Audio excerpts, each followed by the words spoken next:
Shalom anak-anak. Shalom, Bu. Selamat pagi. Pagi, Bu. Baik, sebelum kita mulai pelajaran kita, satu orang memimpin kita dalam doa. Yesus meminta.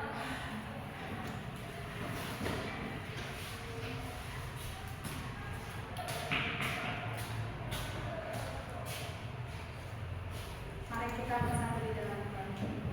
Kembalikan mengucapkan syukur kepada-Mu ya Tuhan atas segala kasih-Mu sehingga kami dapat berkumpul di tempat ini untuk dapat melakukan pembelajaran kami. Kiranya Tuhan yang hadir di tempat ini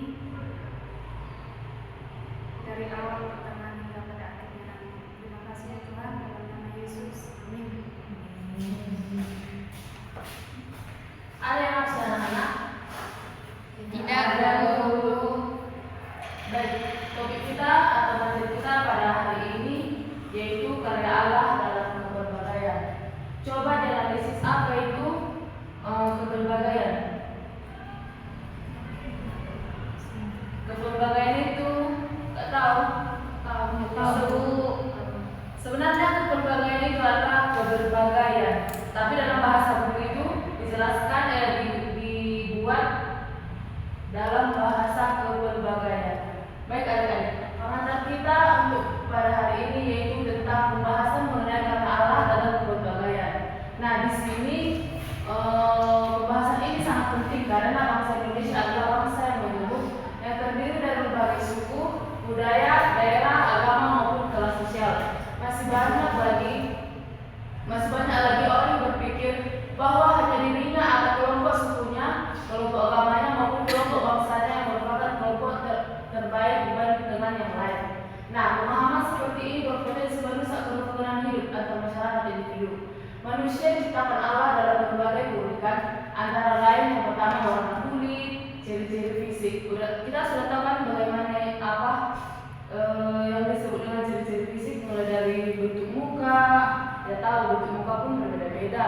Rambut seperti rambut ibu, keriting. Warna kulit juga kan berbeda-beda. Nah, oleh karena itu, tiap orang patut menghargai sesamanya dalam berbagai perbedaan dan keunikan yang ada. Bukan hanya menghargai, namun dapat membangun hubungan pertemanan dan persahabatan tanpa memandang berbagai perbedaan yang ada. Nah, anak-anak di sini, coba siapa di sini pernah menjudge atau mengasingkan temannya karena dia mungkin maaf kata ada yang cacat ataupun ada yang beda dari bentuk fisik maupun cara berpikir dia bisa ada. Ya, bagaimana itu Dewi? Ya bisa, tapi singkat aja. Kenapa bisa? Ada beberapa saya sudah besar tapi dia mau mengalami perbedaan kejiwaan jadi ada yang dari dewasa jadi kalau bilang Itulah sebenarnya itu tidak boleh, tapi mungkin kadang-kadang dalam hati kita mungkin karena sifat dia yang jengkel, mungkin ya kadang-kadang tidak semuanya orang yang bisa disebut stunting itu kan. Nah, itu tidak bisa, itu termasuk ciptaan Tuhan. Mungkin ada beberapa faktor yang membuat anak itu pertumbuhan yang kurang. Nah, di sini kita akan memahami keberbagaian manusia menurut Alkitab. Tolong satu orang bisa bantu Ibu dalam membacakan. Ya, Elsa. Memahami keberbagaian manusia menurut Alkitab. Manusia diciptakan dalam berbagai keunikan dan perbedaan. Berbagai keunikan serta perbedaan itu merupakan ciri khas dan identitasnya. Manusia sebagai makhluk mulia ciptaan Allah memiliki harkat dan martabat yang sama. Berbagai perbedaan yang ada tidak mengurangi harkat dan martabat seseorang. Tuhan Yesus sering berdialog dengan orang-orang dari berbagai tingkatan sosial. Contohnya Nikodemus, Zakheus, dan perempuan Samaria. Demikian juga Rasul Paulus ketika ia berada di Athena berdialog dengan para pengikut penyembah berhala, Stoa dan Epikuros. Rasul-rasul lain juga berbuat serupa. Nah, dalam cerita tersebut kita tahu kan siapa itu perempuan yang Samaria atau siapa itu Zakheus, siapa itu Paulus. Nah, dalam berbagai cerita mengenai interaksi Tuhan dan manusia, nampak bahwa kasih dan keadilan yang ditunjukkannya berlaku untuk semua orang tanpa terkecuali terkecuali. Nah, ia membiarkan dirinya diminati oleh seorang perempuan yang dikenal sebagai perempuan berdosa. Ia makan bersama para pemungut cukai. Siapa tahu sini pemungut cukai? Yang tadi siapa? Ya, Zakheus. Nah, ia minta air diminum dari seorang perempuan Samaria. Ia menyembuhkan orang tanpa melihat dari mana asal mereka. Bahkan ia memperluas makna keselamatan yang berasal dari Allah, yang tadinya hanya untuk orang Yahudi mencari keselamatan untuk segala bangsa. Berbagai kenyataan ini dapat kita jadikan sebagai acuan untuk mewujudkan hidup damai dan berkeadilan datang ke berbagai manusia. Nah, di sini Petrus berkata, kuduskanlah Kristus di dalam hatimu sebagai Tuhan, dan sedialah pada segala waktu untuk mempertanggungjawabkan kepada tiap-tiap orang yang meminta pertanggungjawaban dari kamu tentang penghargaan yang ada padamu. Tetapi hendaklah dengan lemah lembut dan hormat dan dengan hati nurani yang murni, yang tertulis dalam 1 Petrus 3:15.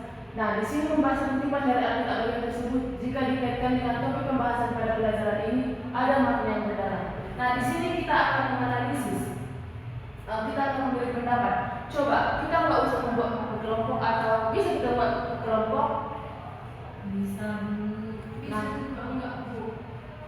Atau kita unjuk per orang aja. Ada yang udah tahu ini? Coba dianalisis dari nats yang tadi. Mungkin nanti Ibu akan tunjuk per orang aja. Soalnya kalau berkelompok mungkin itu terlalu mudah untuk didiskusikan. Dianalisis ya, kita tidak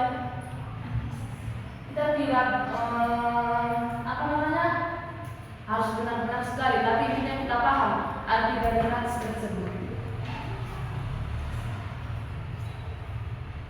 Contoh yang pertama, tuliskanlah Kristus dalam hatimu. Kalau menurutmu dalam kau seorang remaja Kristen, bagaimana cara menuliskan Kristus dalam hatimu? Yang kedua, bagaimana caramu sebagai seorang remaja Kristen mempertanggungjawabkan imanmu?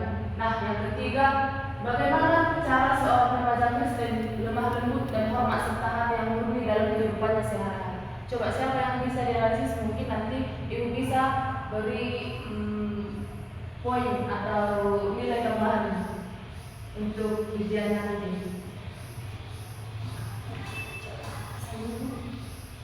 Ya, nomor berapa yang bisa jawab?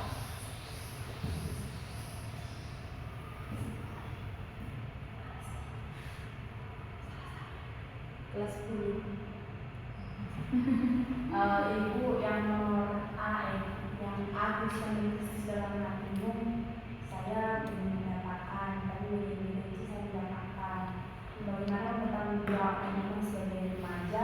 Tentu seorang remaja walaupun remaja yang belum naik CD orang Protestan yang berarti belum bertanggung jawab iman secara berkenan, tetapi remaja yang bertanggung jawabkan iman dengan cara ketika dia ditanya mengapa kamu Kristen, dia betul-betul mengakui bahwa dia adalah Kristus sebagai orang Kristen. Nah, selanjutnya lemah lembut dan hormat serta hati yang murni di kehidupan remaja seperti apa? Ya mungkin ini lebih ke kehidupan interaksi sosialnya, bagaimana dia memperlakukan teman, orang tua, guru. Dia harus lemah lembut, hormat serta hati yang murni. Itu. Baik, kita boleh hapus video. Baik, untuk bagian A belum terjawab. Siapa yang bisa? Menurutmu cara menguruskan Kristus dalam hatimu bagaimana sebagai seorang remaja Kristen? Cara menguruskan Kristus. Contoh simpel aja dari kehidupan sehari-hari. Saya Bu, Ya, Devi, silakan. menurut pendapat saya, kuduskanlah Kristus dalam hatimu ini seperti contohnya ketika kita disakiti oleh teman kita ataupun kita dikecewakan oleh orang-orang terdekat kita, namun dalam hati kita harus tetap memberikan pengampunan, bahkan tetap mengasihi, karena melalui itulah kita dapat menguduskan Kristus dalam hati kita. Baik, semua yang kita sebutkan tadi, yang disebutkan kawan-kawan semua, mulai dari Devi yang menjawab bagian B dan C dan Devi untuk A, semua benar. Nah, anak-anak, perlu kita ketahui bahwa dalam konteks kebergabaian di sini karya Allah dalam keberbagaian, kita tidak boleh mementingkan keberbedaan kita. Contoh, karena kita lebih unggul dari si A, jadi kita merasa paling aku yang layak untuk di bagian anak. Sebenarnya tidak. Begitupun di contohnya di negara ini, kita tengok bahwa seperti umat minoritas seperti kita, agama Kristen, dibandingkan dengan agama-agama kawan-kawan kita yang lain, kita tidak usah sebutkan agamanya. Mungkin kita merasakan lemah, maksud ibu bukan di lemah bagian iman, tapi kok bisa ya? Padahal kan negara ini kan negara kesatuan, negara yang beragam suku, budaya, segala macam. Tapi itulah karya Allah dalam keberbagaian itu ditunjukkan dalam kita sebagai anak-anak didik di sini. Kita bisa tunjukkan bagaimana caranya menghormati sesama teman, walaupun kita berbeda dari rambut sampai ujung kaki, berbeda dengan suku ataupun bahasa pun mungkin beda. Mungkin kita seperti orang Batak Toba dengan Batak Simalungun, Batak Palu, mungkin itu berbeda. Nah anak-anak, sampai di sini ada yang mau ditanyakan kepada ibu? Ada Bu, saya mau Ya, silahkan Elisa. pemungut cukai itu apa Bu? Oh, pemungut cukai itu seperti peminta-minta pajak. Dia misalnya bisa disebut pemungut pajak, bisa disebut sebagai rentenir yang membagi-bagikan uang, tapi bunganya dibuat menggeledah. Jadi dia tiba waktunya 1 bulan, rentenir lah. Bisa disebut sebagai pemungut pajak. Seperti Zacchaeus kan, walaupun dia pendek, dia itulah satu pendek tapi otaknya licik. Tapi walaupun licik dia sudah bertobat karena dia sudah menerima Yesus dalam hatinya. Ada lagi anak-anak? Apa kisah? Oh, itu gambar apa ini? Ada lagi? Ada Bu. Baik, sebelum kita menutup pembelajaran kita pada hari ini, satu orang ibu minta tolong untuk membawa nyanyian dari nomor 249. Serikat persaudaraan 1, 2, 3 ya. Serikat persaudaraan, berdirilah teguh, sempurnakan persatuan di dalam Tuhanmu, bersama-sama majulah, dikuatkan iman, berdamai bersejahtera dengan pengasihan. Kita satukan hati kita dan kita berdoa. Terima kasih Tuhan buat penyertaanmu hingga pada saat ini. Saat sebentar Tuhan kami akan berpisah dari malam ini, karena Tuhan memberkati anak kami.